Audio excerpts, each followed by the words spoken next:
I remember when I was preparing my PhD, might be year 79, I had to dwell upon the Cyprus issue because one chapter of this work was pertaining to Cyprus issue. But it was the first time I was dealing with the Cyprus issue. So when I made my lectures and I prepared everything, I said to myself, oh, this problem will be settled within 10 years, 5-10 years. Now we are in 2019. Unfortunately, I see that we are in a major gridlock. The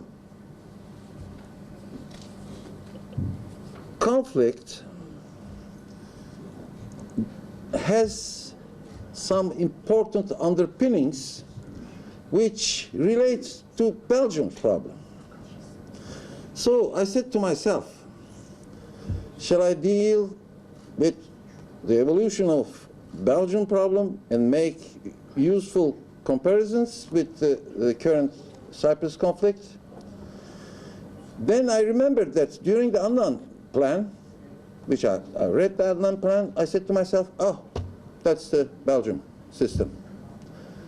But no, they told me it's not Belgium system, it's the Switzerland system. No, I read it, I said it is the Belgium system here, I see. Why did they insist in Annan plan saying it is Switzerland system? Because at that time, Belgium system started to have big difficulties. Big difficulties. The image of the Belgium system has been deteriorated. And second reason, I suppose, the drafters of the Annan plan were the Swiss guys. So they wanted to sell, you know, under the name of Swiss plan. Probably, it is for me, it's a surmise. Anyway, so I decided to dedicate my paper on the Belgium system, its evolution, and the lessons which we could draw from this system and to reflect upon the future of Cyprus. Historical process of Belgium's evolution. Belgium was originally a unitary state, founded in 1831, one state, one government. Then, upon the time, incrementally, it transformed itself to a federation with a very large autonomy for the two components. A similarity with Cyprus is that 60% of the population majority is Dutch-speaking, Dutch people, 40% French-speaking. And at the origins of the creation of Belgium, the minority, the French-speaking ones, had the control of the state. Why? Because economically they were very strong. They were in the steel industry. They were the top in Europe. All the trams we saw in the years 30, we witnessed 40s, 60s even trams came from Belgium, in China. It was a big industrial power, but it was situated in the French-speaking minority territory. So the Dutch were poor. The French-speaking were rich. French-speaking Belgians even despised the majority of Dutch.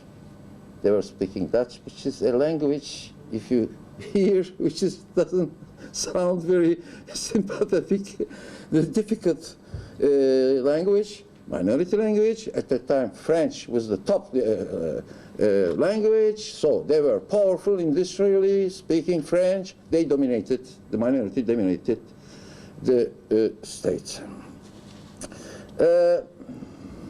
This has changed with the time.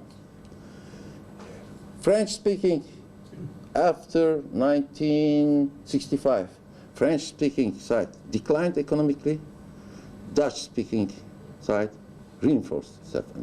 Today, the Dutch-speaking dominates the federation. That's the general view. But I will explain this evolution. So, the federalism in Belgium is a top-to-down process. The Annan Plan and others envisaged two different sovereign components, creating together a new federal state. There in Belgium it was reversed. Federalism by devolving powers from the central state. So this is a system where you say devolve or die. So it means if in a unitary state there are tensions between the components, you have to transfer powers to the entities which are down, from top to down. And this sort of separatism has, in the world, witnessed a lot of problems, because more you devolve, more the recipients want power. This is the true thing.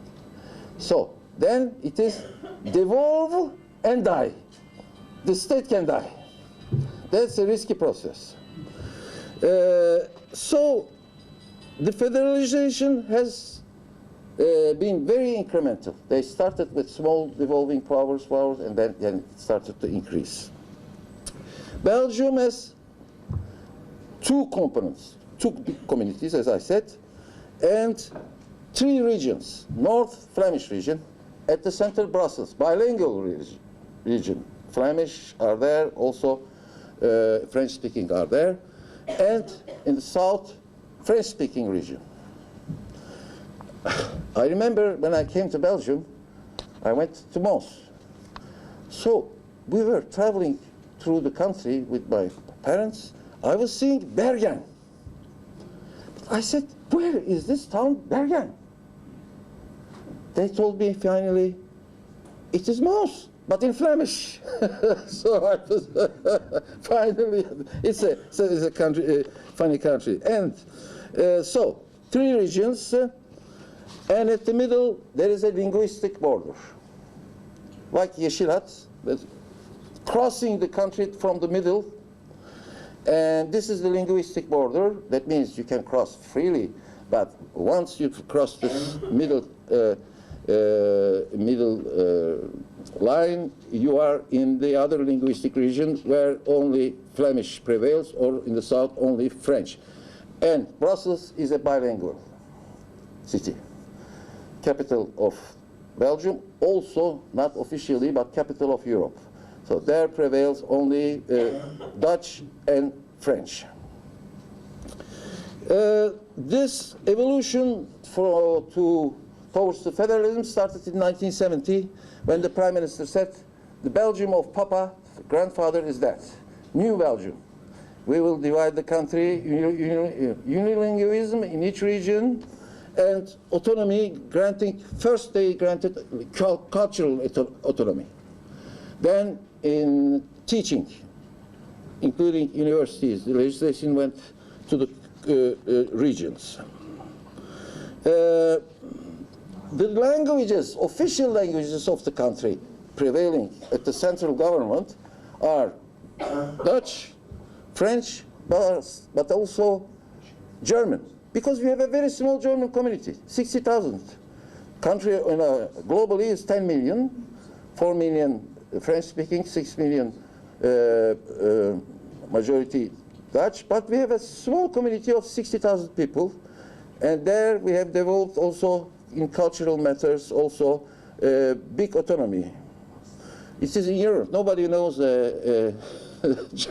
German community in Belgium. Even people ignored that there are two autonomous communities. When Mr. Mitterrand came to Belgium, they said, we will present you the president of the French community. Oh, he said, it's very good. I will have ideas how we can help them by cultural activities. And he thought that it was the president of the French-speaking people in Belgium, living in Belgium. No, they were presenting him the second component of the country, which has a prime minister as well, like we will see. But I will talk to you principally about the two communities. I will ignore now the small German community, because they have almost no influence on the running of the country at the federal level. They are in their corner. I'm speaking now with two components like Cyprus, Greek, and Dutch. So, in the years 1968, the federalization process started like this. One major event, the political parties have split. So, you had one socialist party, one Christian, one liberal. So I simplify. Each party separated. So, Liberal Party became Dutch Liberal Party, the others French Liberal Party. All parties have split. This is very important. When in a federation you don't have national parties, all the parties are split. Given the power of the political parties in the running of the whole country, if they are split, the country is split. This is very important. It happened in 1968. So these parties, for economic matters, social matters were okay, in line almost, but as soon as a question arises concerning the relations with the two communities, the two parties fight each other with its party lines. So there is no central party. This has accelerated the dislocation of Belgium unitary state. Large autonomy after 1980 laws, special laws, 1980, amendment of the constitution, the devolution process accelerated. The three regions received important powers in matters of economy, in matters of social aid, in matters of, I already talked of education, and it started in 1980. Then the Flemish started to be the demanding party of the dislocation of the state. Why? They became rich. 19th century, they were poor. They became rich.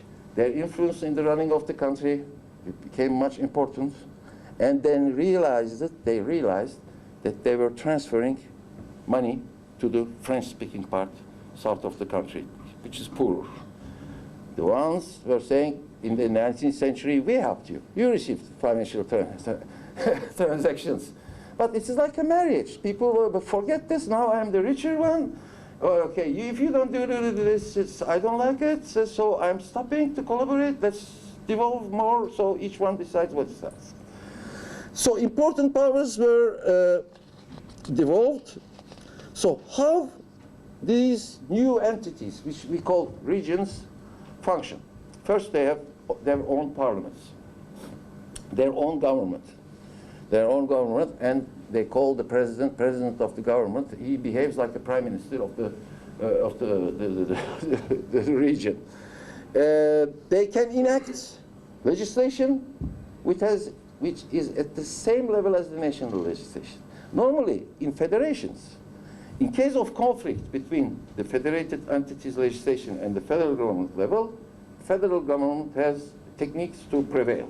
It's like this to ensure the unity of the state. No such measure exists in Belgium. Rushanbey. Yes? Hello, excuse me? Yes? 5 minutes?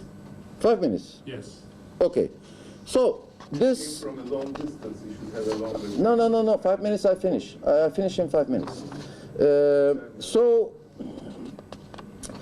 conflicts between the entities is resolved by political negotiation mechanisms and by the Constitutional Court. I must say that the Constitutional Court plays a very important role in the settlement of disputes because it is based on the parity, equal representation of the minority.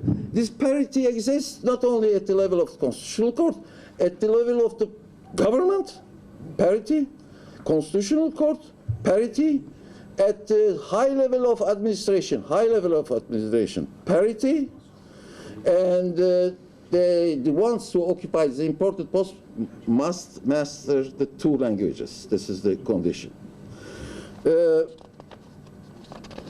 Now,